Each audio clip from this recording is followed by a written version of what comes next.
ACM. Well, I'm going to try not to get carried away in my introduction of one of my spiritual teachers, Jewel James. Not many people know because what he is known for is being a spiritual teacher, but he brought the Lummi Nation and helped bring him to Supreme Court twice against the United States government about land and water issues, and they won twice. So Jewel also is one of the more educated people that I know. He has a lot of different degrees. When I first met him about 20 years ago, he challenged himself to read 200 books in 1 year.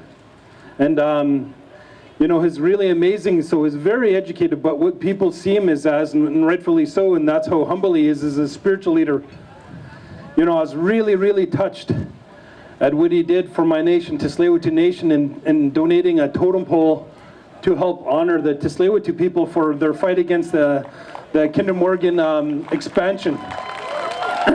He also just recently donated a totem pole and took it across the United States from the Yankton Sioux in South Dakota to Seattle to Vancouver Island to Vancouver to Calgary to Edmonton and about 20 stops in between, maybe 30 stops in between. He organized all this and brought lots of people with him and raised money to do that. His family were really heavily involved in creating and carving and painting the totem pole. And that's what we know him as. It really helped me to evaluate how I should be. You know, in a way, I know I gave my life to this cause, but to watch somebody who truly did that and is doing that and exhibits that and his actions are about that is very, very inspiring to me, and it was to people across the country. When he brought the totem pole to Tsleil-Waututh Nation, that journey was viewed by 7.5 million people, and that's huge. So he's really, really a beautiful, beautiful man, a beautiful family, beautiful wife, beautiful kids, and truly an inspiration to me. Not only me, but I see a lot of our Native political leaders and how they're moving forward. My ex-wife, a good friend of mine, Deborah Parker, had 6 meetings with President Obama and passing the VAWA Act, Violence Against Women Act. He mentored people like Deborah. He mentored people that are in political leadership all across North America. So like I said, I try not to get carried away introducing my spiritual teacher, our friend, our relation, our leader, Jewel James.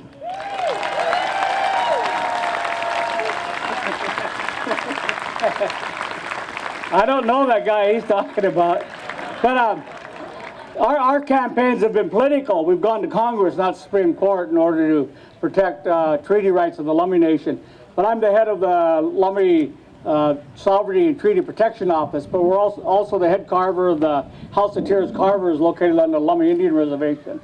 We really appreciate the opportunity to work with all of you because we know that each and every one of us, when we join together, we add up to a lot of people. And that's the problem, is that we have the power, we're just not using it as effectively as we can. And that's the type of message that we always have to share with each and every one of ourselves and every youth or every voter that's out there on both sides of the border. Those are our leaders making those choices. We put them into office. This isn't a dictatorship. These countries choose their leaders. You know, the people choose their leaders, and we're the ones that have to hold them accountable. They get into office, and all of a sudden they think the corporations put them in there. The corporations may have donated money, but it's the people's votes that keep putting them back into office. When I got here, and I always like to think about 2 people that I met in my life. And of course, I'm always, my wife reminds me, let them know that your Indian name's Sasiath. It means younger than Seattle. Chief Seattle, he's a lineal uncle. People don't know he had 3 sisters that were married into other tribes' leaderships. And so we all trace back to leadership. My mother's people are the Semiama on this side. The Lummi Nation is composed of about 1/3 of them being Semiamas. But we're driven from this area here, and they were forced to go to the Lummi Reservation. The ones that refused to move went up here in White Rock, you know, because they refused to give up their territory. And so these are our relatives back and forth. We're really closely related. I'm really proud that the Lummi Nation gave me the opportunity to work on the UN Declaration of Rights of Indigenous Peoples. We're the ones that convinced President Obama with our background statements to accept it. But it was easy because he's one of the last holdout nations at the time. And we knew that they're embarrassed that they didn't sign it, and they had to give something to Indian country because they're saying it's a government-to-government relationship, that they're going to consult with us, that there's going to be free and prior informed consent before we ever agree to anything like putting coal ports at Cherry Point. That area is an ancestral cemetery.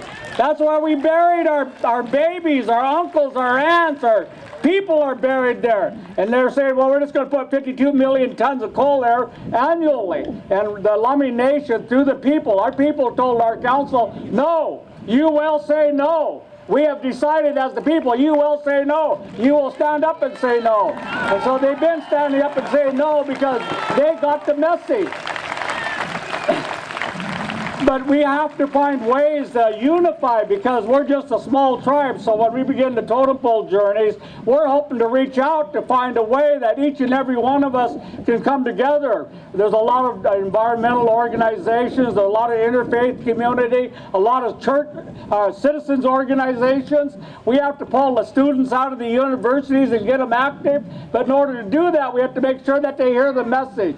In order to hear the message, we have to unify our position. We have to be saying the same story. And the story is, hell no, it's not going to happen.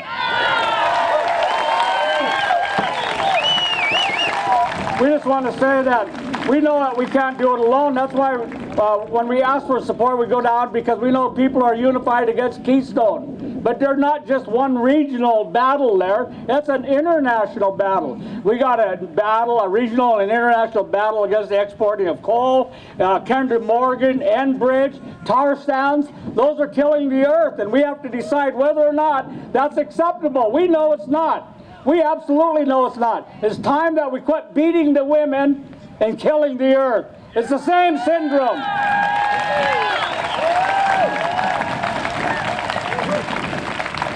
Back in 1987, the churches issued an apology, one of the first ones the church has ever done. And this type of approach to reestablishing relationships with other people became a pattern. So now there's churches all around the world issuing apologies to people that they injured. Well, those apologies only mean something if you put them to action. And the church has been asking, what can we do? Well, this is what you can do. Teach your people that God created the earth, therefore it's holy. It's that simple. It's holy. That's what we believe as Native Americans.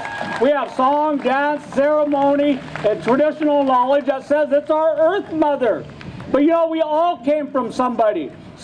All of us, red, black, white, and yellow, at one time we had a relationship with the earth. And we loved the earth. And we cherished the earth. And our song, dance, and ceremonies and celebrations were exactly for that. It was appreciation. Now, here in the Pacific Northwest, we go back to millenniums. We don't know how long we've been here, but it's been long enough to know this land is sacred. The air is sacred. It's the air you breathe. You want your children to breathe it. You want your children to drink the water. You want them to eat the food that comes out of the earth. Now, if you poison it all, you're poisoning your kids or you're allowing somebody to do it.